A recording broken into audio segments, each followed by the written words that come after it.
começando mais um Del Podcast. Hoje a gente está com uma mesa massa aqui. Hoje eu estou com o pastor André aqui como co-anfitrião. A gente está com os convidados aqui bem especiais. Mas antes de a gente começar o papo, quero te pedir para tu te inscrever no nosso canal, curtir, comentar, compartilhar com os amigos. E não deixar a peteca cair, porque essa sua ação vai ajudar o nosso canal a ser mostrado para outras pessoas e, de certa forma, a gente expande o evangelho e abençoa a vida de outras pessoas. Nós temos nosso canal de membros, né? Se você quiser ser um patrocinador desse podcast, você vai concorrer mensalmente a alguns prêmios e descontos em algumas lojas, beleza? Não posso deixar de falar também dos nossos patrocinadores, ADM Gestão Imobiliária, ADR Construtora, não fala pra ver, Desfrute Praia e Hyundai Pátio, que fica ali no Beckmão, beleza? Só seguir aí o @ deles aí e olha lá no Instagram também que a gente fala um pouco mais sobre essas empresas. Então, beleza, quero agradecer aqui a presença do pastor Matheus Menão, que vai apresentar hoje é o pastor André. Boa, pastor, apresente aí nossos convidados. Gente, mais uma vez estamos aqui, e dessa vez eu voltei, não para ser um convidado, né? Mas também para agora botar a galera na parede aí, para a gente ter uma resenha boa. E o Del Podcast Del Pod é algo legal, que é bem descontraído, é algo bem informal. Bem livre, né, pastor? Bem livre. Nada religioso, nada de... E hoje a gente está aqui com duas feras. Pastor Hilton, lá de Campinas, e pastor Matheus Melo, que é de Campinas e agora está em Belém do Pará. Minha terra, pastor. Belém do Pará. E aí o que acontece? Dois grandes homens de Deus. Eu estava até brincando aqui que se pastor Hilton viesse morar aqui em São Luís, eu e ele iríamos virar assim. É um cara muito parecido comigo, é um cara que... Se identificar logo, né? Cara, aí eu não sei, ou os religiosos iam matar a gente, ou a gente ia ganhar São Luís toda para Jesus. E pastor Matheus Melo, para quem... Já de casa, né, pastor? De casa. Eu conheci ele há 6 anos atrás em Ponta Grossa, quando a gente foi ministrar lá em Ponta Grossa. E é um grande homem de Deus. O primeiro milagre que eu vi na minha vida foi através da vida do pastor Matheus Melo, quando eu olhei uma mulher que chegou lá numa cadeira de roda, ela não tinha os ossos da espinha, e ela andava num tubo, e aí estava aquele mover na igreja, e pastor Matheus sempre com aquela unção de cura, aquele negócio saca. E aí, de repente, quando eu vejo ele pegando na mão da mulher, e a mulher se levantando daquela cadeira de rodas, e de repente a mãe dela começa a chorar e alguém vem e tira aquele tubo de, acho que é de aço, de inox, eu não sei que tubo, e a mulher começa a andar os primeiros passos. Aí eu digo, não.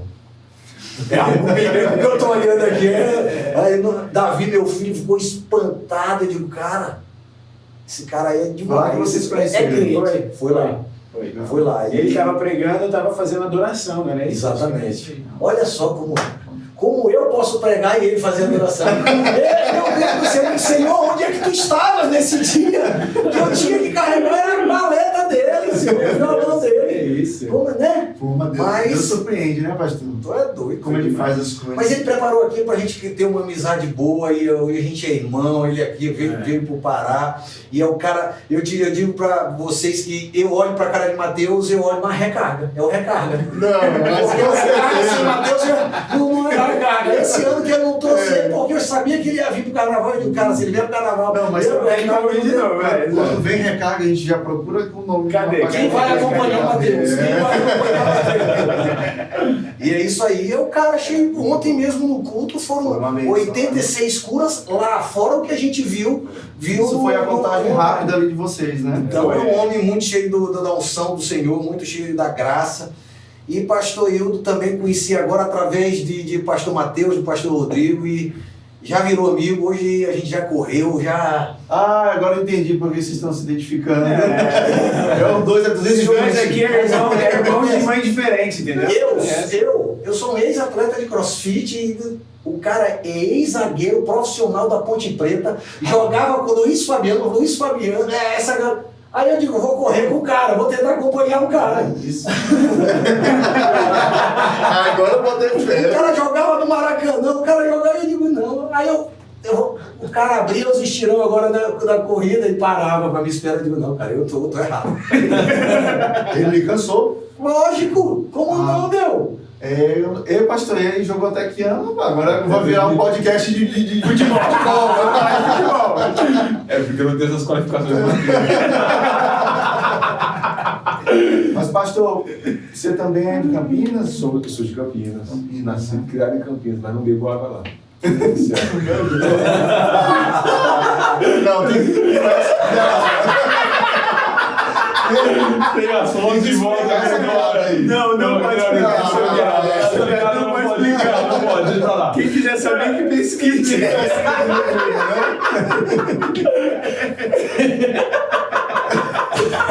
A gente vai descobrir, né, pai? Ai, meu Deus. Entra no Google aí. Por que não beber água? Bota no Google aí. Por que não beber água? Jesus. Pastor. Eu quero saber o que é isso. Como é? Por que não beber água em Campinas? Prossiga. A gente acha ou não? É muito interna a piada. Não, ela é conhecida. Muito conhecida. Todo mundo tinha sabe da gente sobre isso. Então eu só tenho uma piada piada nacional com Campinas, na verdade. É isso aqui mesmo? Quem tá escrito aí? Fala bem baixinho. Veja bem o que você vai ler Fala bem aí. baixinho. Eu acho que tem que continuar o podcast. Tá, então bora. Vocês que estão assistindo aí, entra no Google e pergunta por que não beber água em Campinas? Se não é culpa minha, é a fama mundial. E aí, pastor, mas vocês são do mesmo ministério? Foram do mesmo ministério? A gente somos amigos, a gente se conheceu através de um pastor amigo nosso. A gente tinha um sonho para Campinas de unir as igrejas, né? E a gente então pagou um preço por isso. E durante muitos anos a gente fazia reunião com 10 pastores, 12 pastores, aí me virava fazer uma coisa, trazia BNRIM, trazia isso aqui, fizemos várias coisas por Campinas. Muita coisa. E agora a gente está colhendo os frutos. Hoje a gente tem um conselho consolidado com 214 igrejas. E o Mateus, há 2 anos atrás, né, ele conheceu a sua namorada e hoje a sua esposa, e ela veio lá do Belém buscar ela, né? Aí me lançou, meu amigo. Lançou na minha terra. E aí ele é parte, né, uma das partes mais importantes, né, desse elo também, que pagou o preço junto com o pai dele. E aí a gente é muito amigo, né? Amigo de confidenciar sonhos, chorar junto, se alegrar junto. Então, Irmandade, era irmão. Então, foi um privilégio estar junto com ele. Não, quando eu fiquei sabendo que ele ia estar aqui, eu falei, acabou, vai ser a viagem perfeita, cara. Vai ser a viagem ideal. Mas A primeira do ano já assim, grande estilo. veio especificamente para a conferência? O Rodrigo é muito amigo, a gente caminha junto no GKPN e a gente virou irmão, né? Eu tive aqui, acho que ano passado vim da minha família, preguei acho que 2 dias aí, preguei sábado, preguei domingo, e a gente teve um tempo de família. Veio minha esposa, minha filha, e foi a primeira vez que vim pra cá. Aí a minha filha falou assim, papai, eu quero morar aqui. Eu fui com a Paula, com a filha do Rodrigo, e foi um tempo gostoso de família. A gente já tinha programado estar junto, e aí dessa vez eu saía para pregar em alguns lugares, eu falei, Rodrigo, eu vou passar e ficar uns dias com você. Aí ele falou, você prega aqui quarta. Aí eu falei, então tá bom. Aí eu vou embora na quinta, mas eu então comunhão, viu? Porque o pastor é assim, o cara vai pra descansar, mas não consegue. Não consegue descansar. Aí tem um Dá uma problema, pegadinha ali, entendeu? Aí começa a dar abstinência de cuidado, de evangelizar alguém, arrumar um problema, entendeu? A gente gosta do problema. Agora sim, eu achei legal, você falou desse projeto de unir mais as igrejas lá em Campinas, né? Vocês conseguiram fazer uma aliança de 214 igrejas hoje. Foi difícil. Foi tipo assim, no começo, cada um por si, entendeu? Cada um no seu canto, cada um com a sua igreja. Não dá, esse negócio de juntar pastor não funciona. Não, mas a gente quer ter conexão, a gente quer orar junto, a gente quer orar pela cidade. Isso aí não funciona, não sei o que, sempre assim, lembra? Eu não vou te convidar porque você vem pro meu evento, você vai roubar meus membros. Tipo isso, entendeu? Essas eram as barreiras, né? Mas eu vou poder falar lá na reunião? Não, ninguém vai falar, meu amigo. A gente vai trazer um cara de fora para falar pra gente, ou a gente só vai estar lá para orar. Então eu vou ver aqui na agenda, porque não dá, não sei o que. Enfim, muito trabalho. Mas a gente orando, a gente começou reunião com 10 pastores aqui, vamos só reunir para orar junto, vamos só reunir para tomar café junto, para conversar, para gerar conexão de coração. Aí foi. E aí tinha reunião de vai 30, aí pegava o café para 30, vinha 10. Só come. Aí na pandemia, eu falo que eu sempre gosto de usar essa palavra, o de repente de Deus. Fica tirando foto, filho. Puder, fica tirando. O que é o de repente de Deus? De repente as coisas mudam. No meio da pandemia, a igreja fecha, ninguém sabe o que fazer, aquela coisa toda, aí tem gente que depende da igreja para sobreviver, igrejas pequenas. Imagina um pastor, por exemplo, imagina o pastor Joaquim hoje, numa igreja pequena, nunca transmitiu culto, e de repente ele se vê tudo fechado. Como que ele vai transmitir o culto? Verdade. Então tinha igrejas que faziam 2, 3 meses que não tinha culto. Quer dizer, já daqui a pouco não tinha mais membro. Não tinha estrutura. E por causa disso, muita gente ficou no meio do caminho. Exato. Muita gente. Aí marcamos uma reunião na Bola de Neve para tratar o assunto de abrir igreja. Falar com o prefeito, aquela coisa toda.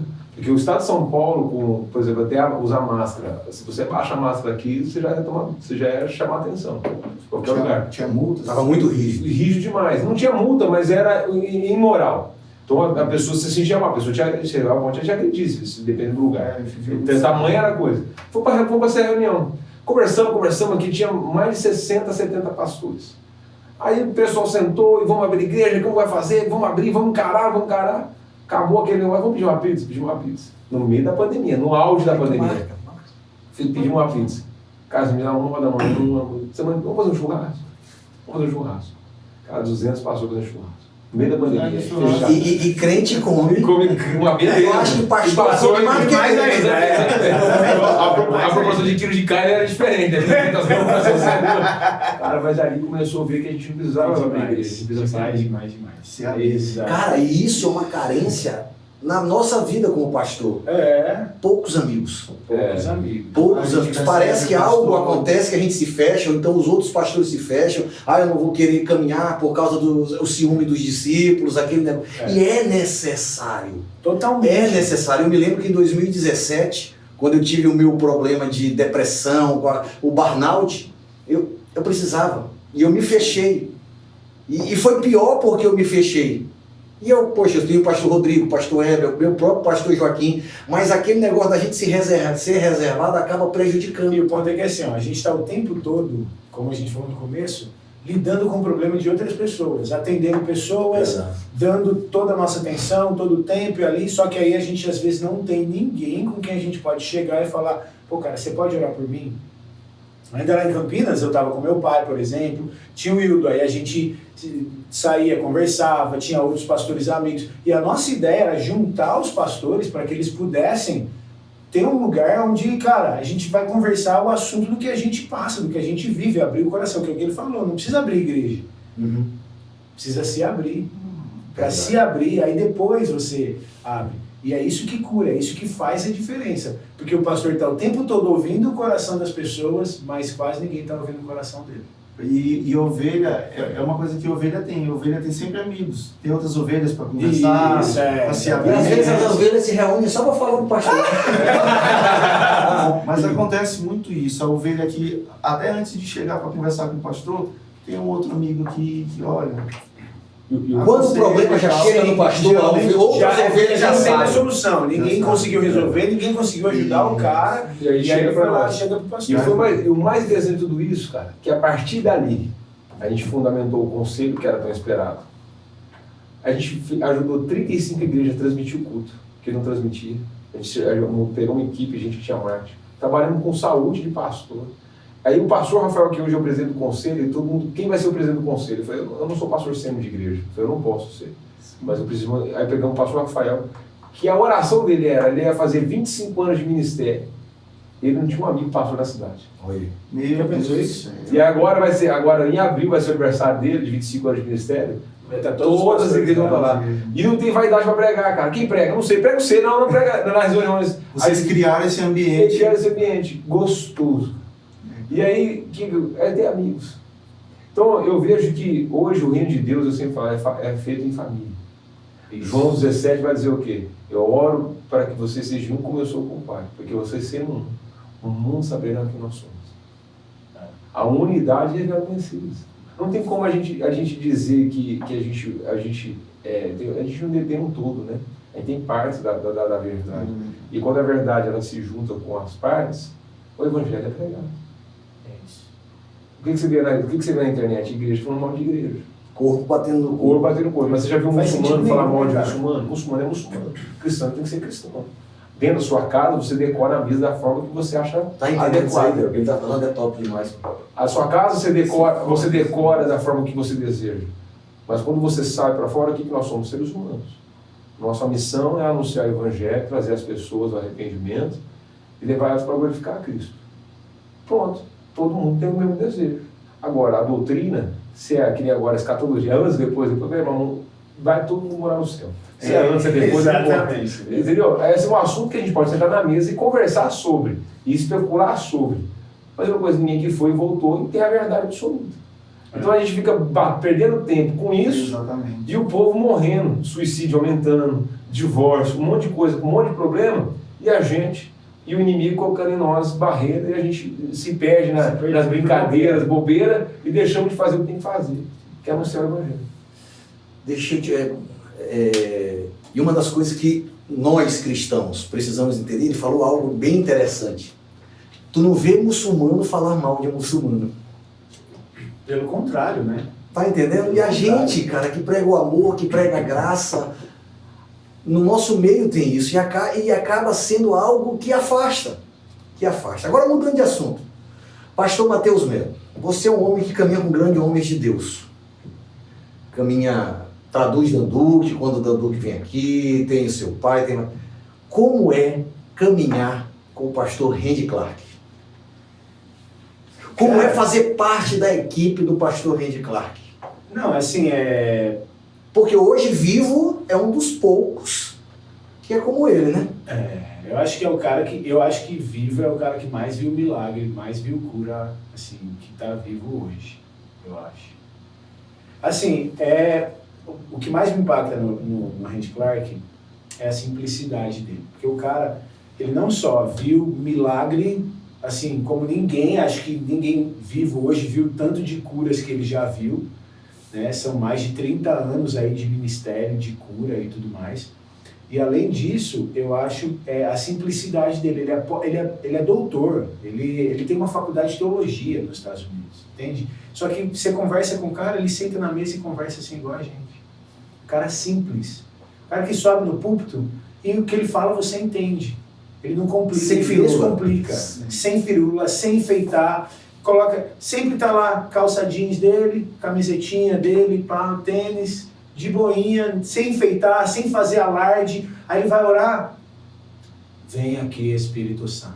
Toca essas pessoas. Cura. Sim, desse jeito, sem palavras bonitas, sem excelentíssimo Senhor doutor. E eu acho que isso aí é o que mais quebra, porque especialmente aqui no Brasil, a gente está acostumado, quando fala de cura, de ministério de milagre, a showman, né? O cara que faz o espetáculo e grita, e aquela coisa toda que a gente vê na TV, vê nesses lugares, exatamente. Só que quando vem um cara como o Randy, que é simples, ele vem de calça jeans, camiseta, e faz uma oração simples, de 10 segundos. Espírito Santo, vem aqui e toca. E aí, de repente, quando você vê começa a explodir cura no ambiente, em tudo quanto é lugar, você fala assim, peraí, esse cara aqui tem algo diferente, isso aqui...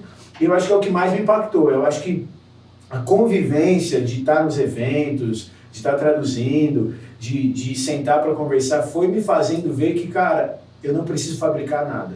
Se tem uma coisa que eu aprendi com o Randy Clark, é que eu não preciso fabricar nada. Não preciso inventar nada. Ele é sua referência, né?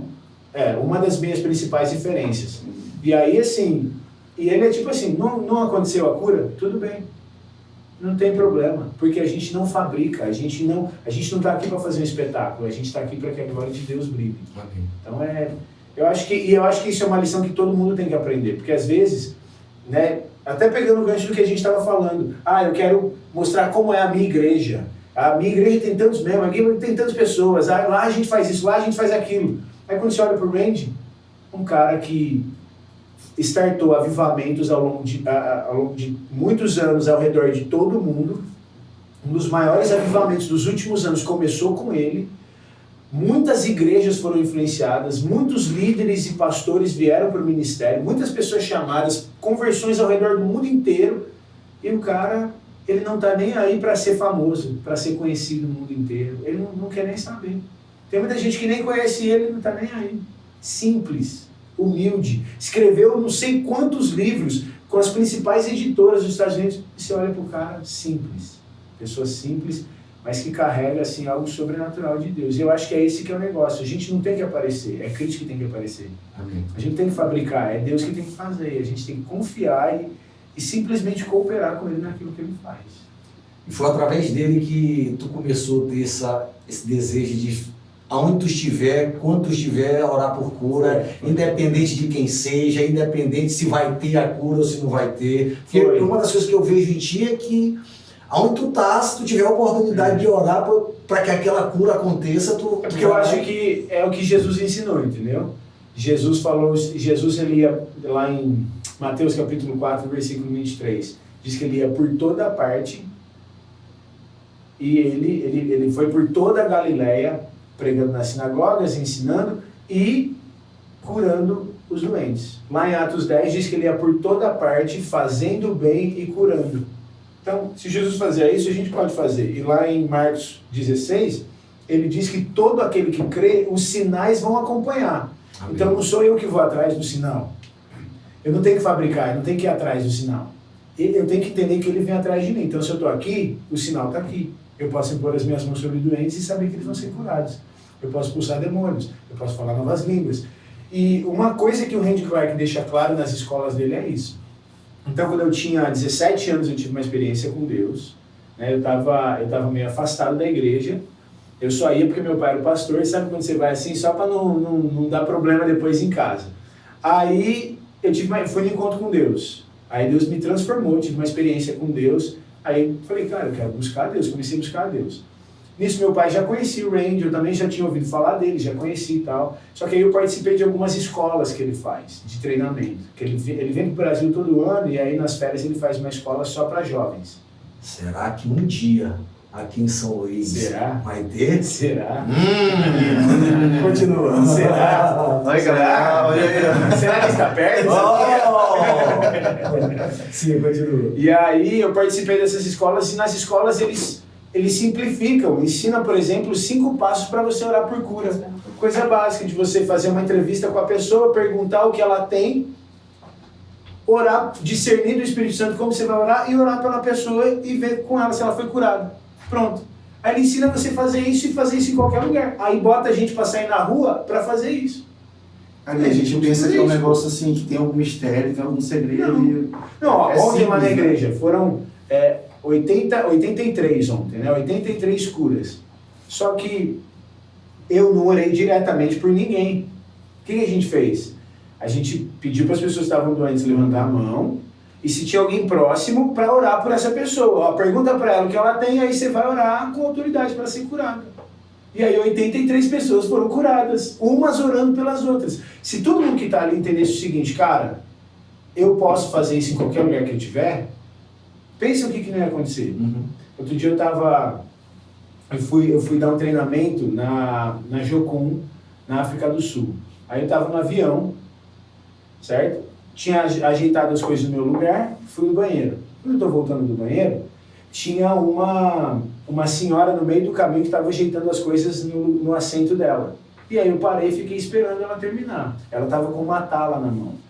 Aí quando eu estava apoiado assim, esperando e tal, ela percebeu que eu estava esperando, acho que ela ficou constrangida. Ai, desculpa, eu estou atrapalhando a passagem e tal. Eu falei, não tem problema, fica tranquila, eu espero. Eu só queria saber o que aconteceu com a tua mão. Ela olhou, então é que eu caí de mau jeito e apoiei a mão e aí deu um problema no meu pulso e tal, e aí eu fui no médico, ele falou que eu tenho que ficar usando essa tala e tudo mais. Eu falei, entendi, você sente dor? Como que é? Eu sinto muita dor, não posso nem mexer minha mão. Entendi, deixa eu te falar por que eu estou perguntando isso. Porque eu sou cristão, acredito que Jesus cura. Eu já vi Jesus curar muita gente, eu queria orar por você, será que eu posso orar por você? Bem simples, bem... Assim, desse jeito, literalmente assim. Aí ela, tá bom, dentro do avião, no corredor do avião. Aí eu orei por ela, fiz uma oração simples. Toda dor saia, pulso seja curado agora, em nome de Jesus, coisa assim. Aí eu falei para ela, veja aí, não quer testar, ver como tá? Ela começou a mexer a mão, não estava sentindo dor. Eu falei, a senhora quer tentar tirar a tala para ver se está melhor e verificar? Ah, pode ser. Ela tirou e começou a mexer. Quando ela mexeu, ela deu um grito no avião. Meu Deus! Aí eu falei, o que aconteceu? Ela, eu não estou sentindo mais nada. Meu pulso está curado, eu estou curada. A amiga dela ouviu ela gritando, ficou assustada e veio querer, achando que estava acontecendo alguma coisa, veio querer saber o que aconteceu, o que foi, ele fez alguma coisa? Não, pelo contrário, ele orou por mim, agora o meu pulso está curado e eu não sinto mais dor. Aí ela, você pode orar por mim também? Eu tenho insônia. Aí eu orei por ela. Aí, quando eu estou orando por ela, ficou assim esse alvoroço, chegou o comissário de bordo. Falou, o que está acontecendo aqui? Aí eu expliquei, falei, não, é que eu orei por essa senhora, ela foi curada do pulso dela. E eu orei por essa senhora que está com insônia aqui agora, estava orando com ela. Você pode orar por todos nós aqui no avião também, por favor? Pois é, cara. Então, uma coisa simples. O que eu fiz? Eu só perguntei para ela o que ela tinha. Se a gente entender isso, tudo muda. Porque às vezes eu não preciso, às vezes a gente fica esperando. Cara, e rapidinho ali, olha só, rapidinho ali, uma dor. Pronto. Várias pessoas ficaram sabendo o que aconteceu ali. E o nome de Jesus é engrandecido, a glória do Senhor vem. Então pensa essa mulher que ela se tornou, sem ela saber, um testemunho vivo de Jesus. Porque quando ela chegar no destino que ela está indo, ela vai contar para alguém. Ela vai ter que pregar. Pensa que isso aqui ela nunca vai esquecer. Mateus, e quem estava na cadeira da frente, vai ser esse cara, uma senhora no avião. Foi curado. Um rapaz chegou lá, um doido chegou lá, dizendo que ia orar, orou, e foi. O outro, e aí vai. Não, e pensa que ela nunca vai esquecer, porque é o seguinte, ela sempre vai contar, cara, teve uma vez que eu estava viajando de avião, e aí um cara, do nada, perguntou o que eu tinha no braço e orou por mim, eu fui curado. Pois é. Entendeu? Aí a gente, nessa viagem, fui no mercado. Tava eu e um discípulo meu nessa viagem, né? A gente foi no mercado, pegamos algumas coisas, fomos no caixa. A mulher do caixa tinha uma tala no pulso também. Parece que já Deus coloca assim na frente, né? Fui no caixa certo. Aí passando assim as compras no caixa, na África do Sul. Aí eu virei para ela, quanto deu? Ela me falou quanto deu e tal, beleza. Deixa eu te perguntar uma coisa, o que aconteceu com teu braço? Ela explicou o que aconteceu, que ela teve um problema lá e tal. Eu falei, olha, eu estava vindo para cá e no avião eu orei por uma mulher que estava com uma tala no braço e ela foi curada. E eu acredito que Jesus pode te curar também. Posso orar por você? No caixa do supermercado. Ela olhou assim, olhou em volta, falou, só se for rapidinho, por causa do meu chefe e tal. Eu falei, não, é coisa rápida, quer ver? Jesus cura. E olhando assim para ela, eu falei, é coisa rápida, Jesus cura. Seja curado em nome de Jesus, toda dor vai embora, tá bom? Aí eu falei, você quer verificar lá? Eu não posso ficar aqui porque senão o meu supervisor vai vir e tal. Eu falei, não tem problema, daqui 2 dias eu vou voltar aqui no supermercado. Amanhã o supermercado abre? Aí ela falou, não, amanhã é feriado. Eu falei, então, depois de amanhã eu vou voltar aqui e vou vir no teu caixa e perguntar para você como você tá. Beleza, passou os 2 dias, voltei lá. Quando eu voltei, eu estava indo para o caixa e aí procurei a mulher, achei a mulher. Ela estava sem a tala. Quando eu fui para ela, e aí o que aconteceu com o teu braço? Ela, que bom que você veio. Eu estava contando aqui para todas as minhas amigas que depois que você saiu daqui, que eu cheguei em casa, que eu fui testar e não tinha mais nada e agora eu tô curada. Meu Deus, isso é legal demais. No caixa do supermercado. E ela estava contando para as amigas. Contando para as amigas. Aí eu falei Jesus para ela recebeu Jesus, falei da base da Jocum, dei o contato, pegamos o contato dela. Uma coisa simples, num caixa do supermercado. Pois é. E às vezes, eu não precisei ter uma palavra extraordinária de Deus, ter uma palavra de conhecimento, um negócio sobrenatural, e ela não pude ficar ali orando com ela. Foi uma coisa rápida. Seja curada em nome de Jesus. O milagre por si só ele já pregou e... Porque é Deus que faz. Né? Exatamente, porque é Deus que faz. Agora, ela virou um testemunho vivo para todo mundo no mercado. Massa. Entende? Então, eu acho que essa é a maior lição que eu aprendi com o Randy, que o evangelho é simples e qualquer pessoa pode fazer as mesmas obras que Jesus fez. E pastor, mas assim, sobre esse ministério de cura, o senhor está sempre seguro com relação, a gente falou aqui ainda agora, né, que você ora e nem sempre sabe se a cura vai vir ou não. Uhum. Mas existe algum momento que o senhor está seguro que vai acontecer ou não? É sempre ali Cara, se você tiver vontade de vou te falar que é o seguinte, depois que você pratica bastante, você vai criando uma certa tranquilidade quanto a isso. Porque tipo, você curou uma primeira pessoa, né? Problema que estava usando uma tala, né? Aí eu pergunto, a segunda, você já fica assim, mais confiante. Fica assim, se você viu acontecendo lá, você fica mais confiante aqui. Então, assim, quanto mais você vai orando, mais você vai criando uma segurança quanto a isso. E ficando mais tranquilo com relação a não acontecer a cura. Porque é o seguinte, você sabe que não é você que faz, é Deus que faz. Todo mundo por quem Jesus orou foi curado, beleza? Mas eu não sou Jesus. E eu ainda não sou 100% como ele. Eu estou chegando lá. Então o que eu devo fazer? Eu devo imitá-lo. Então eu vou orar. Se eu não vejo todas as pessoas sendo curadas, eu vou parar porque eu não vi, ou eu vou avançar crendo no que a Bíblia diz e sabendo que Deus pode fazer. Eu sempre vou ter essas duas opções. Já ouviu falar Todd White? Todd White é aqui, né? Todd White, quem orou por ele foi Randy Clark. Foi? Foi. E ele orou por mais de 700 pessoas antes de ver a primeira pessoa sendo curada. Ele falou aqui. Pensa isso. Mas ele viu que estava na Bíblia. Imporão as mãos sobre os doentes e eles serão curados. Pô, tá na Bíblia. Não tá falando assim, ó. Imporão as mãos sobre os doentes e talvez eles serão curados. Não. Esses sinais acompanharão os que creem. Em meu nome, imporão as mãos sobre os enfermos e eles serão curados. É o que está escrito lá. Então ele pegou aquilo e falou, está escrito aqui, isso aqui é verdade. Aí ele orou por um, orou por outro. Pensa se orar por mais de 700 pessoas. A maioria das pessoas já teria desistido no primeiro. Sim. Tipo, não foi curado, não é de Deus para minha vida. Tipo, não é meu ministério, não é meu chamado, exatamente, nada a ver. Porque tá lá para todo mundo que crê no Evangelho. Aí ele viu a primeira pessoa. Opa, aconteceu. Aí orou pela segunda, orou pela terceira. O Todd White ficou conhecido por sair na rua e orar pelas pessoas e as pessoas serem curadas onde ele vai na rua. Inclusive, quando ele veio aqui, ele Não, lá no meu restaurante, na Desfrute, ele fez lá, eu vi a perna da menina crescer, foi... Ele não para, uma máquina. Agora, sabe uma coisa interessante, Del?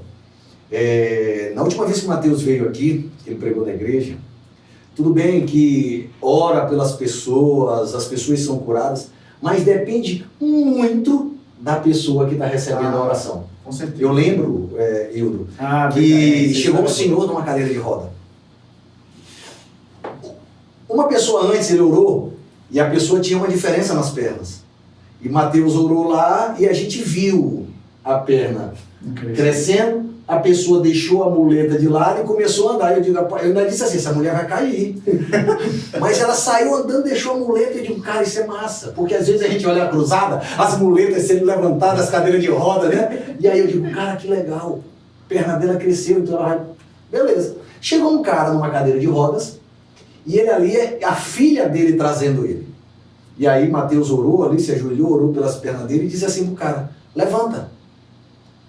Aí ele disse, não vou conseguir, não vou levantar não. Levante! Não, deixa para depois. A filha começou a chorar e disse, pai, levanta, pai. Ele está dizendo, levanta, pai, que tu vai andar. Não, e tinha um ambiente de fé tão grande que tava umas 10 pessoas em volta dele, todo mundo falando, cara, mas não importa, e se você andar? A questão é se você andar, levanta, você tem que tentar, você tem que dar um passo de fé. Ele disse, não, deixa para depois eu tento. O bloqueio estava nele, né? Ele era acostumado. Exato, entendeu? E eu tava orando, Billy, cara, se esse cara sair andando daqui nesse dia, sabe aquele dia que a fé tá lá em cima, que você fala assim, mano, vai acontecer, esse cara vai andar. Sabe o que aconteceu? Saímos dele, e eu disse, Mateus, vamos embora aqui, senão não vai parar. Aí a gente saiu, nessa hora, né, mas... saiu, aparece uma menina cega. Na porta da igreja. Na porta da igreja. Pastor, eu preciso que o senhor ore por ela aqui e tal, e a menina cega.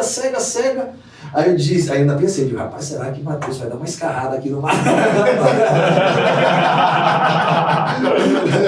Vai dar uma cuspida no olho dela aqui e tal.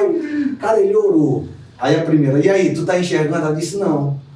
E aí ele orou de novo, tá enxergando? Ela disse, tô começando a ver vultos. Cara, eu digo, sabe quando tu fica calado, tu não quer nem falar mais? Fica assim, eu digo, focado. E ela disse, eu tô começando. E aí uma das coisas que ele falou para ela é dizer, beleza, hoje você tá enxergando assim, mas continue com fé, vai melhorando, porque uma das coisas que tu sempre me fala é que, de repente, o processo de cura começa hoje, mas não necessariamente será curada hoje. Pode ser que daqui a uma semana a pessoa esteja, né? Exatamente. É porque a gente vê, eu acho que o melhor exemplo é dos cegos na Bíblia.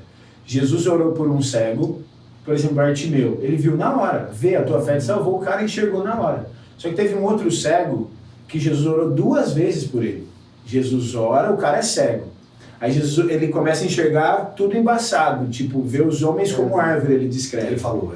Aí depois Jesus ora de novo por ele. Pô, peraí, eu tô falando do Filho de Deus, entendeu? Eu tô falando de Deus encarnado. Ele teve que orar 2 vezes pela mesma pessoa. Porque ele orou uma vez e a cura não foi completa. Uhum.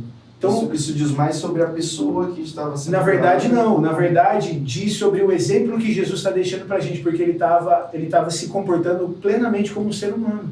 Sendo filho de Deus, ele estava deixando para nós o exemplo que nós devemos fazer. De persistência. Isso, exatamente. Porque também, às vezes, a gente coloca o fardo da cura não acontecer sobre a pessoa, mas a gente não tem como saber por que uma cura não aconteceu. Pode ser N motivos, pode ser que a pessoa não teve fé, mas pode ser outros fatores também, são muitos fatores. E aí, nesse caso, a gente está falando de Jesus, pô. Jesus cura quem ele quiser, do jeito que ele quer e acabou, não tem essa. E como quer. Exatamente. E aí ele ora, aí o cara é parcialmente curado, aí Jesus ora de novo, aí ele é 100% curado. Teve um processo. Então, houve mais de uma oração para a cura acontecer. Já o terceiro cego, Jesus faz lodo, coloca nos olhos dele e manda ele se lavar no tanque. Então é como se eu tivesse aqui, suponhamos que o Wildo está com um problema no joelho que ele não está conseguindo andar direito. Aí eu oro por ele. Não acontece nada? Eu falo assim, ó, agora você vai lá para a casa onde você está hospedado, e aí quando você chegar lá, você vai tomar banho, depois do banho você vai testar o teu joelho. Então, tipo assim, ele vai sair daqui e ainda continuar com a dor. Ele vai chegar lá na casa com a dor, vai tomar banho ainda com a dor, só depois que a cura vai acontecer. Os leprosos, Jesus orou por eles, Jesus ministrou os caras e eles voltaram leprosos. Só que no caminho eles foram curados. Então a gente tem cura que acontece na hora, tem cura que acontece depois de mais de uma oração, processualmente, e tem cura que só vai acontecer depois. Meu pai orou por uma mulher que era corcunda. Na hora ele orou, não aconteceu nada. Ela foi para casa. Chegou do culto e tal, se ajeitou e dormiu. Ela levantou à noite para ir no banheiro. E aí, do quarto dela para o banheiro, tinha um corredor. No corredor, tinha um espelho. Não sabe quando você passa assim no espelho, você percebe um negócio e volta assim? Aí ela percebeu uma coisa diferente e voltou. Quando ela olhou no espelho, a coluna dela estava ereta, estava retinha a coluna. A corcunda tinha desaparecido. Só que meu pai orou na hora, não aconteceu nada. Orou umas 2 vezes, não aconteceu nada. Depois ela foi para casa, ela dormiu. Quando ela acordou, estava curada. Então a pessoa que está recebendo a cura, quem está ministrando e quem está recebendo, precisa entender isso. Que pode ser que eu ore por você agora, não aconteça nada. E tudo bem, porque não é porque eu não estou vendo que Deus não está fazendo. Acho que esse é o princípio mais importante que a gente tem que aprender. Não é porque eu não estou vendo que não está acontecendo. Porque às vezes está acontecendo sem eu perceber. Entendeu? Ela já teve alguma dificuldade com relação a isso, de alguém acreditar que ia ser curado e de repente não foi, ou ainda não foi? Acho que sempre tem casos que você, às vezes você está convicto que a pessoa vai ser curada. Aí você ora e não acontece nada. Aí você ora de novo e não acontece nada. Entende? E às vezes a pessoa está convicta e às vezes não acontece. E eu acho que tudo bem, porque nesses casos o que eu aprendi? Pô, eu orei aqui várias vezes, eu estava convicto, orei, não vi a cura acontecer. Hildo, ora por ela. Aí às vezes a cura acontece através dele. Mas no final das contas, isso está tratando o quê? O meu próprio orgulho, entendeu? Uhum. Porque no final eu tenho que entender que no reino de Deus não é competição, é cooperação. Então, às vezes, a cura não aconteceu através de mim. E isso para a pessoa que está recebendo também. De tirar essa ideia de que, se o pastor André orar por mim, aí eu serei curada. Essa dependência, né? É Cristo que vai curar. Se o André orar, se o Mateus orar, se o Wildo orar, Deus vai fazer. Ele é poderoso para fazer. Eu tenho que crer que ele é poderoso para fazer. E aí o que eu vou fazer? Eu vou me dispor para receber. Se eu tô doente, se eu preciso de uma cura, eu vou chegar. Oi, você pode orar por mim, cara? Eu estou com uma dor aqui.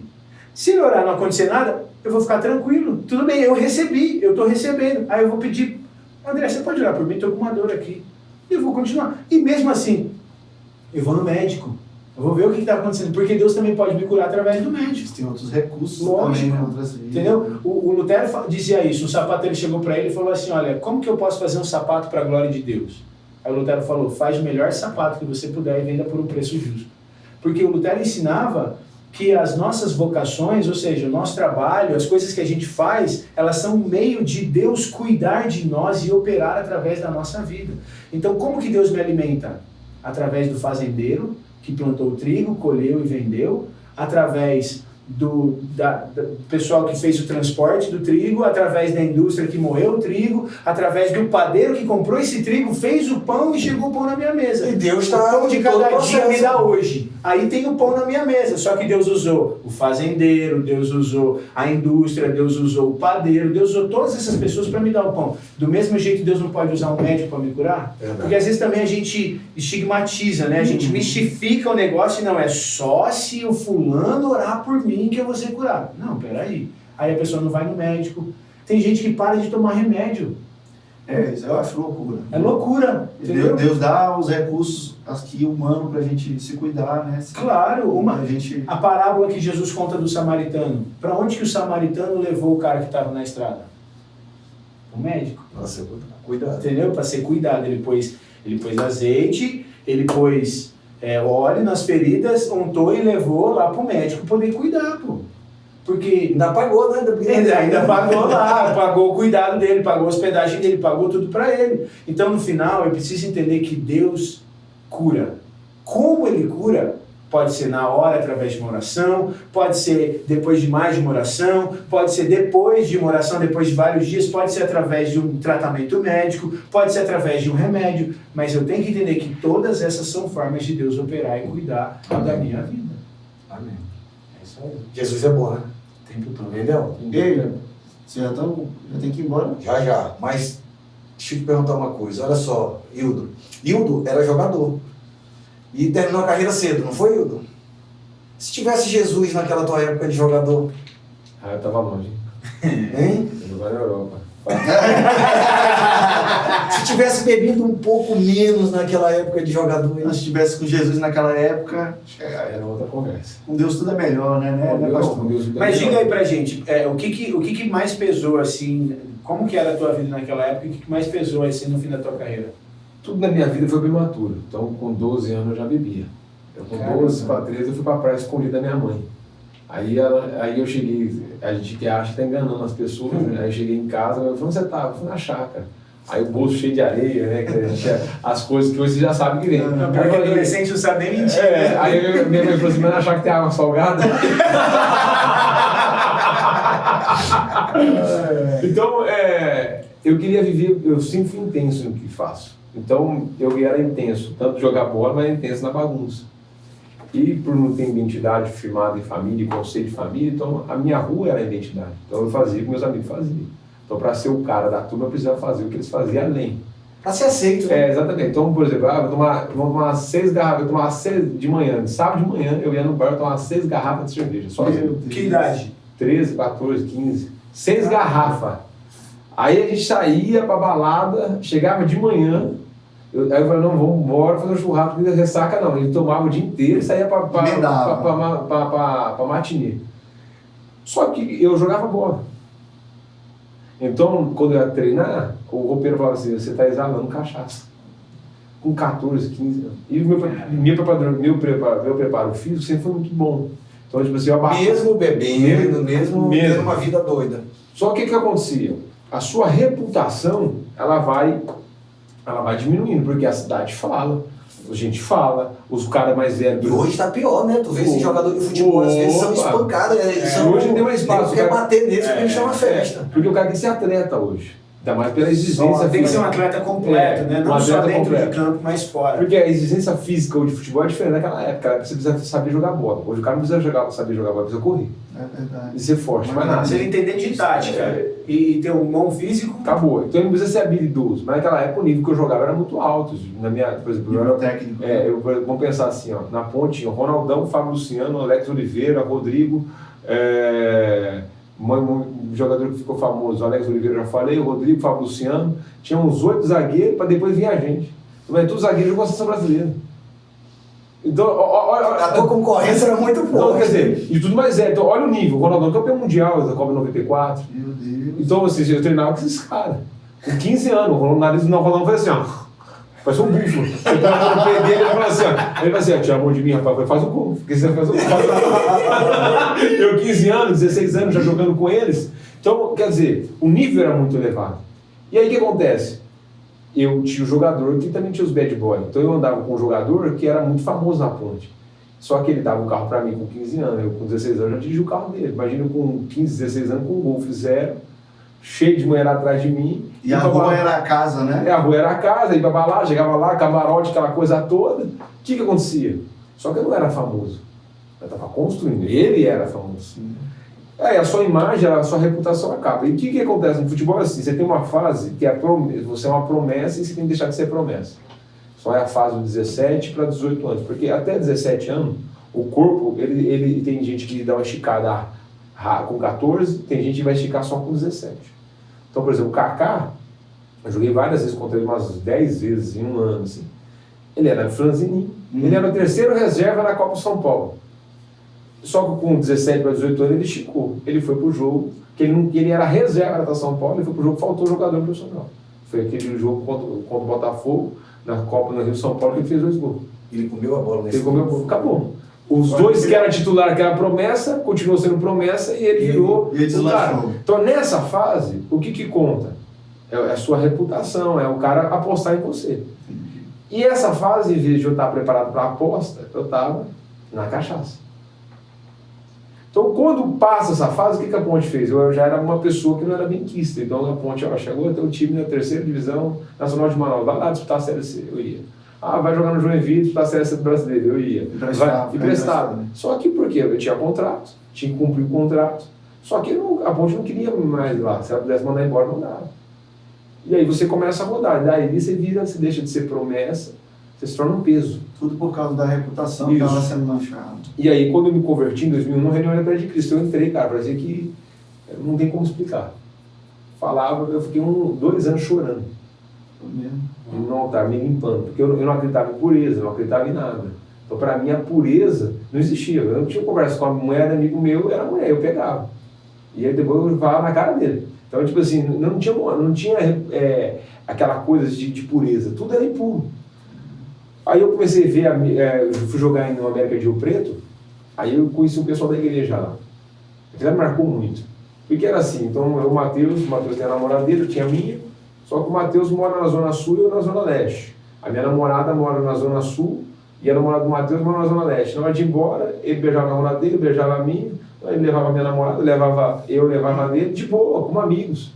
Eu falei, cara, nem que existe pureza mesmo. Se fosse outra época. Aí eu fui pro retiro de carnaval em 2001. Cara, eu nasci no carnaval, né? Eu faço aniversário 21 de fevereiro.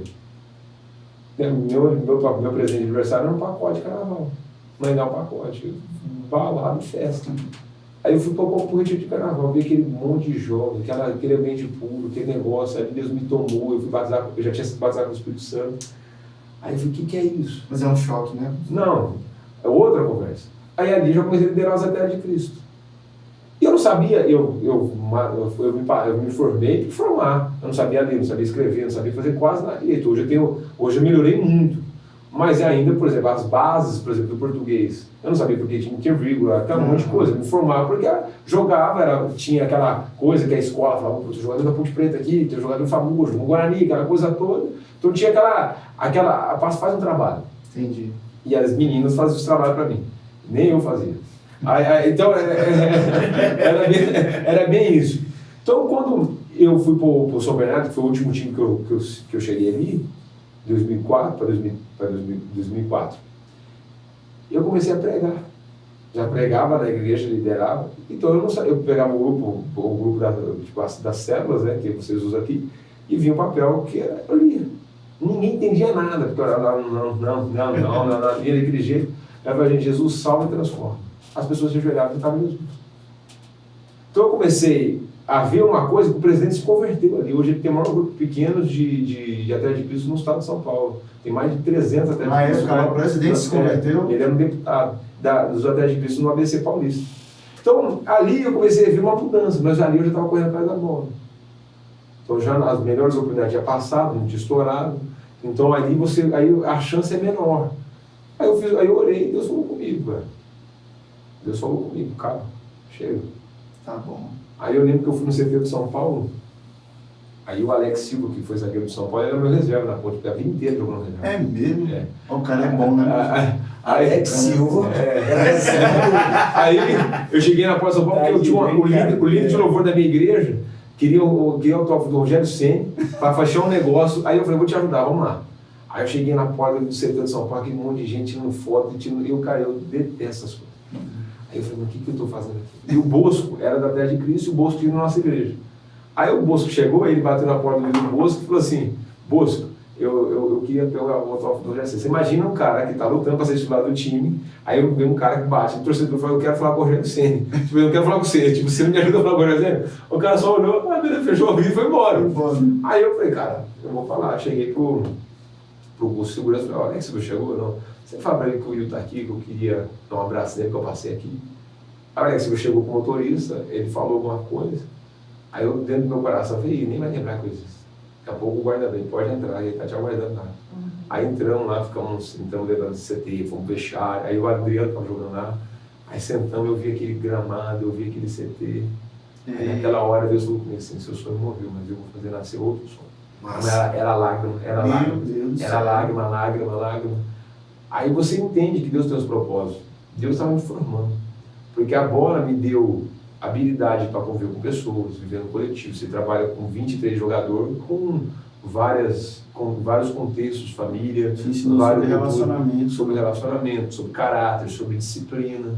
Então, foi um projeto de Deus. Então, eu olho que eu realizei o sonho de jogar com gente mais famosa depois que eu parei de jogar bola. Depois que eu parei de jogar bola, o Dinilson, que é da seleção brasileira, fez um jogo, ele faz um jogo de final de ano e eu fui chamado para ir por causa da Atlético de Cristo. Aí estava lá todos os campeões da Copa do Mundo, nego chegando de helicóptero, eu amigo meu com um golzinho sem ar, chegando helicóptero descendo, helicóptero subindo, helicóptero descendo, aí chegou o pastor, aí com o campo de uniforme jogando, Caçapa, Silvinho, Belete, um monte de gente jogou na Europa, acabou o jogo, os caras pedindo autógrafo, eu dando autógrafo, vamos embora, eu falei, não, deixa eu dar autógrafo, vamos aproveitar agora que não deixa eu aproveitar aqui um pouquinho. Então, o que eu vejo? O que me mostra? Deus criou as coisas da forma certa. Então, o Matheus acabou de falar uma coisa muito interessante sobre o homem criar. Então, tudo que a gente cria, Deus dotou o homem de conhecimento para criar. Então, tudo que a gente vê, você vê a arquitetura, você vê um prédio, você vê essas obras, você vê todas essas coisas, você vai viajar no mundo asiático ou na Europa, lá atrás você vai ver o arco romano. Aí você olha e fala assim, cara, naquela época não tinha tecnologia. Como que os caras faziam? Como o cara fazia? O arco romano tá lá, passaram 2000 anos o arco romano tá lá. Cara, agora tu falou de viagem aí, o interessante é que, por exemplo, ele teve a carreira dele profissional, mas não jogou na Grécia, não jogou no Egito, mas Cristo te levou para tudo isso, né? Ele já fez viagem para a Grécia com Cristo, pelo GKPM, né? Turquia. GKPM é um projeto? É um grupo de pastores sênior de várias igrejas do mundo todo, das maiores igrejas do mundo. Não, literalmente, o que Deus te falou ali quando você chegou ali no São Paulo, que teu sonho tinha morrido, mas ele ia reconstruir de forma diferente, começou a acontecer. Porque tudo que você poderia ter vivido como jogador, Deus começou a te dar através do Evangelho. Verdade. As conexões, as pessoas, os lugares, as oportunidades. Incrível. Eu acredito que hoje, quando tu vê aquela galera toda se prostrando aos pés de Jesus, é muito melhor do que um gol. Não tem nem comparação. Não, imagina ele tendo tudo isso, só que sem Cristo, né? Não teria propósito. Não tem propósito. E aí você fala da tecnologia.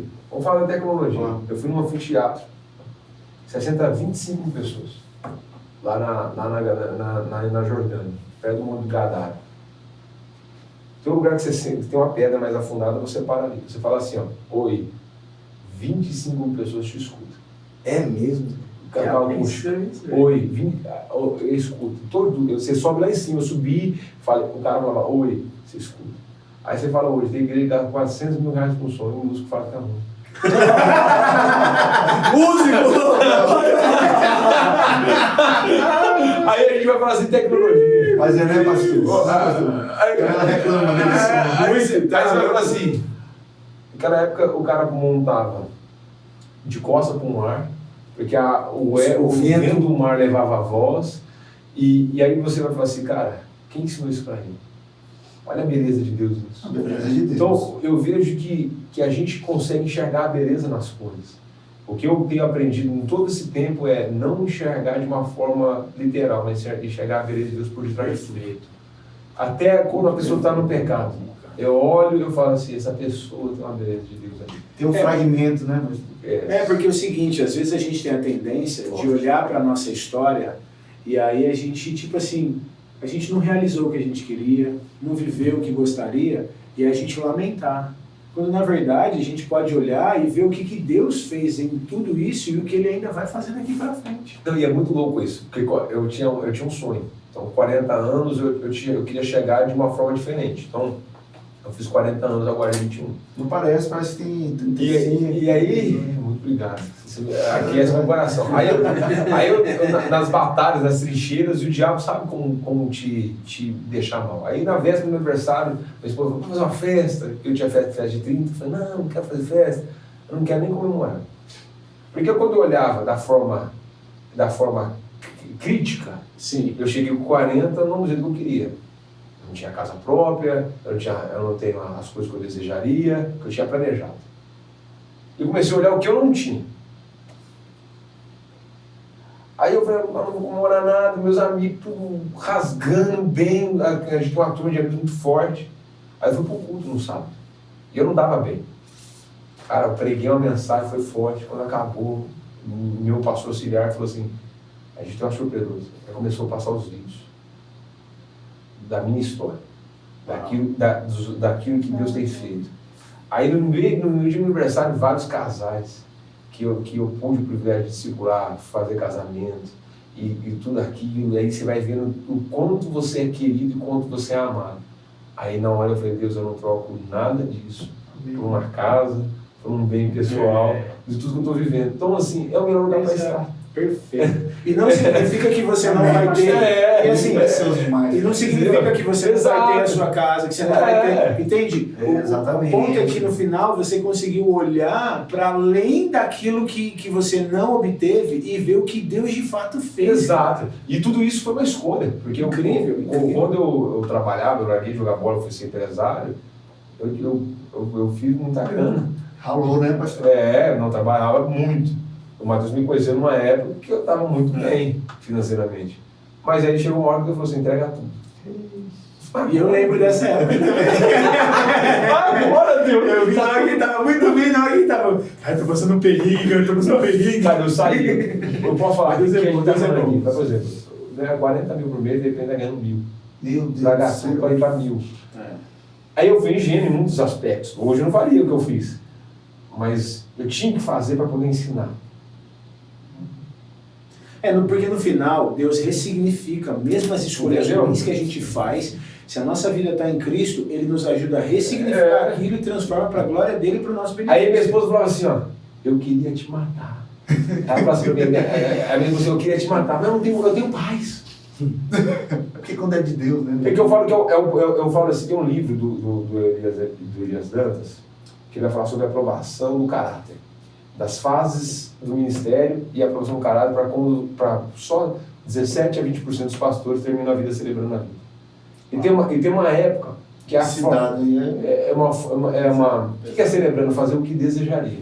Muitos pastores terminam fazendo o que não quer porque precisa sobreviver. Então, como o nosso Brasil não tem história, então ninguém honra um pastor depois que ele para. Ele cai no esquecimento, acabou. É verdade. Então, quando você vai ver, tem uma fase do ministério que é a aprovação do caráter. E essa aprovação do caráter é algo que Deus vai trabalhando e Ele vai fazendo o quê? Ele vai usando meios para te provar. E se você não entender que isso é uma aprovação de caráter, que você não pode negociar isso, E aí essa fase, se você negociou, você vai negociar a casa da vida. E aí Deus vai falar com a gente. E Deus vai trabalhar em todos os aspectos. Para depois sim Ele te promover. Então esse processo, que hoje a geração não gosta de processo, é um processo que dói. E se você não entendeu, eu lembro, por exemplo, nessa fase, minha esposa engravidou. Minha esposa chegou um tempo, a gente demorou quase 4 anos para ter uma filha, para engravidar. E a gente entregou tudo. Minha esposa chegou um dia chorando para mim e falou assim, ó, eu gostaria de celebrar que todos os nossos amigos tendo filho e nossa não. E tinha um pastor que chegava para ela e falava assim, ó, você é um bucho murcho. Brincando com ela, fazendo piada. Mas que... E sem saber, mas ele não sabia o que estava por trás. Aí eu lembro um dia que a minha mulher ficou grávida. Eu cheguei em casa, estava lá todos os apetrechos da gravidez dela, numa fase muito difícil que eu estava vivendo. Em 3 dias ela perdeu o bebê. Aí você entregou tudo para o reino. E a única coisa que nós queremos é ter um bebê, nós não podemos ter um bebê. Aí na hora eu olhei. Ela questionando você? Ela questionando, ela triste, questionando, e a gente sentado, eu pus ela no meu colo e falei assim, tem uma coisa, a fazer tantos anos que a gente está tentando ter filho, a gente nunca teve um alarme falso. Isso próprio que a nossa saúde está boa. Quem dá a vida é Deus e quem tira é Deus. A gente vai orar para agradecer a Deus. Aquela oração foi uma das orações mais difíceis que eu vi. Olhar para minha esposa chorando, nós oramos. Passado 2 anos, eu vim pregar, fui fazer um casamento em Fernando de Noronha, saí do casamento e passei uma semana pregando em João Pessoa. Cheguei na primeira igreja, falei, gente, ora por nós, estamos tentando ter filho. A pastora falou, Deus mandou te dizer que a sua mulher está grávida. Aí eu falei, eu falei, ela falou, aí eu fui numa irmã. A irmã Ângela, ela faleceu, vai fazer 1 mês. Ela ficou uma mãe para mim. Ela não tinha as pernas, ela morava na periferia, ela tinha um trabalho como dependente químico.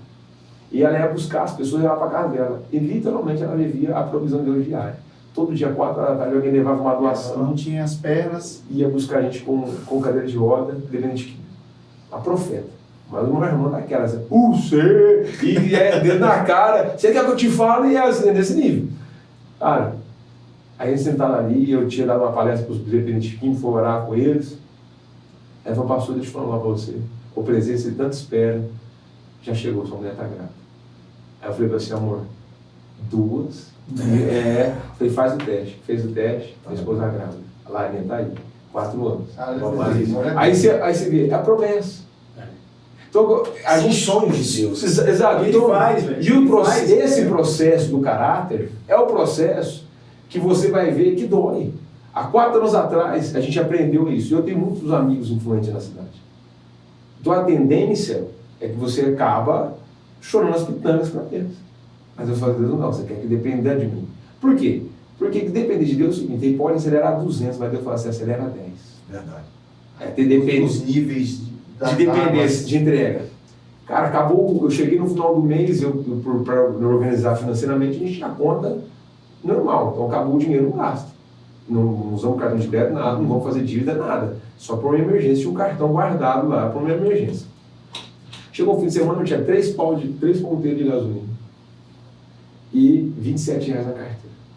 O salário caía na segunda. Era o fim de semana. A gente almoça em casa, domingo estava na igreja, não sai, geralmente é segunda-feira, tá certo. Acabou o culto, a irmã veio e falou assim, você não tem reserva? Caiu 17. Eu com a minha esposa, a minha filha no carro.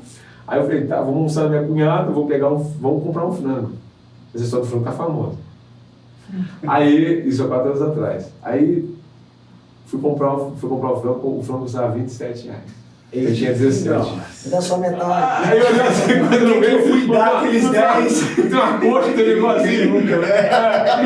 Aí olhei pro carro, falei, o que eu fui fazer na minha vida? Uma crisezinha ali de leve. Direto no meu coração, falei pra ninguém. Aí hoje eu posso falar porque passou. Aí eu falei, Deus, o que eu fiz na minha vida? Que porcaria. Eu fiz tudo errado, eu não entendi que homem que eu sou, aquela coisa toda. Aí entrei para dentro do carro, minha esposa não tem frango. Tá tudo encomendado, fui embora. Aí cheguei na casa da minha cunhada. cheguei na casa da minha cunhada. Pensa numa comida ruim, gente. Pensa, ela errou a mão, ela nunca erra a mão, mas ela errou a mão, comida ruim. Olha que eu vou encaminhar esse episódio aqui para tua cunhada. Ela sabe, eu preguei. Comida ruim. Mas Como o pastor disse, foi há 4 anos atrás. Passou. Ela sabe também, ela era boa cozinheira. Aquele dia Ela já melhorou, né? Nesses últimos 4 anos aí. Acabou de fazer parte do processo de Deus. Aquele dia a comida tá ruim. Aí eu saí de lá, vou pro quarto e falei, Deus, não aceito isso. Comecei a chorar. Cara, passou 2 dias. A gente estava numa vigília, a gente sempre, em dezembro, janeiro, a gente fica todo dia orando na igreja às 10 da meia-noite. Na hora, um cara me ligou e falou assim, ó, pastor, é interessante isso, né? Você não pode passar na sua conta, vou depositar um dinheiro na sua conta.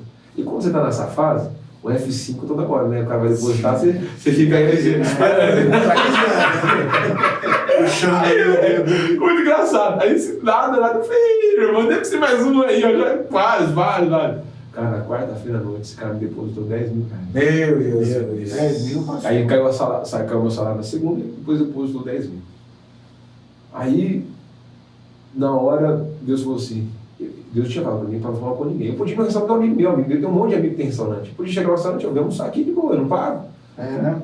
Não, Deus falou, você não vai falar com ninguém. Você vai aprender a falar comigo. Cara, vai passar 4 anos. A Bíblia diz de dupla honra aquele que sabe manusear bem a palavra. E a Bíblia diz que Paulo vai falar de Timóteo, não fecha a boca de Coríntios, não fecha a boca do boi quando ele está debulhando o trigo. Que ele fala do pastor que está manuseando a palavra. 4 anos se passaram. Eu nunca vivi mais com o meu salário. Todo mês Deus acrescenta 2 vezes mais. Amém. Mas são processos.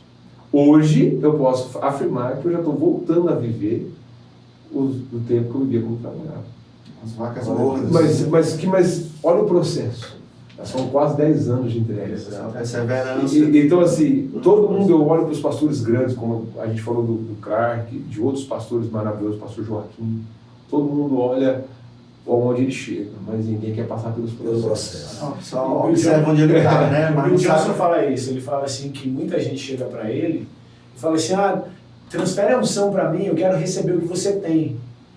E ele fala, eu oro pelas pessoas, mas o problema é que elas não entendem que elas querem receber o que eu tenho sem passar pelo que eu passei. Impossível. Elas querem estar onde eu estou sem ter vivido o que eu vivi. Não adianta.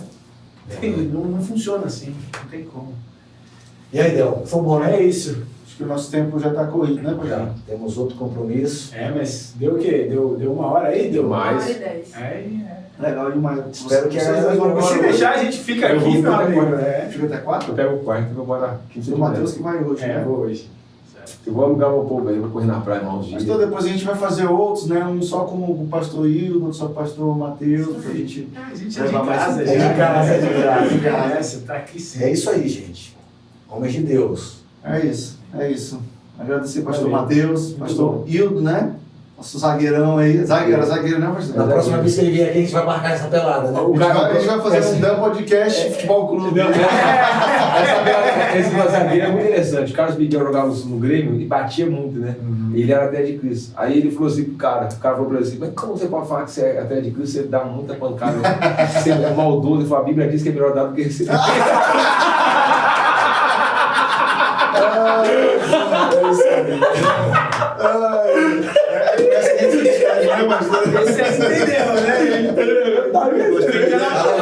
É isso aí. A gente se despede. E a gente vai pedir para o pastor Matheus fazer uma oração para todos vocês que estão olhando, assistindo esse podcast de hoje, que eu acredito que foi muito legal. Amém. Eu olho para onde? Para lá? Para qualquer... Essa aqui. Ok. Tá. Vamos orar, gente. Deus é muito bom e, como a gente viu aqui, tudo que foi falado, Ele pode fazer muitas coisas na tua vida. Amém. Simplesmente você precisa confiar, entregar teu coração para Ele. Amém. Amém. Pai, eu oro por cada pessoa que está assistindo aqui e eu declaro em nome de Jesus. Amém. Que elas encontrem a tua graça. Amém. Que elas encontrem esse lugar de confiança e segurança em Ti. Independentemente do que estejam passando, independentemente do que estejam vivendo. Revela-se, Senhor, a cada uma dessas pessoas que está assistindo como o Deus que é bom em todo o tempo e que está sempre presente. Amém. Como a gente falou aqui nos momentos de cura, que elas entendam que não é porque não aconteceu de uma forma, não é porque não estou vendo que não está acontecendo, pelo contrário. O Senhor sempre está agindo. Como o Hildo contou aqui, Senhor, nós podemos entender que o Senhor sempre está trabalhando, sempre agindo. Eu oro por essa convicção no coração deles, que eles entendam que o Senhor está sempre trabalhando, como Jesus disse, o meu Pai trabalha até agora. E isso esteja cravado no coração deles, para que eles possam olhar para as circunstâncias das suas vidas e entender que não é o que dita as regras, não é a circunstância que eles estão vivendo, mas é o fato de que Deus está sempre trabalhando e faz tudo cooperar para o bem. Amém. Revela-se, Espírito Santo, revela Jesus aos corações de cada pessoa que está aqui assistindo, e que eles conheçam o Evangelho, eles conheçam a verdade de Cristo, e as suas vidas glorifiquem ao Pai, em nome de Jesus. Amém. Amém. Valeu, galera. Até a próxima. Até mais, gente.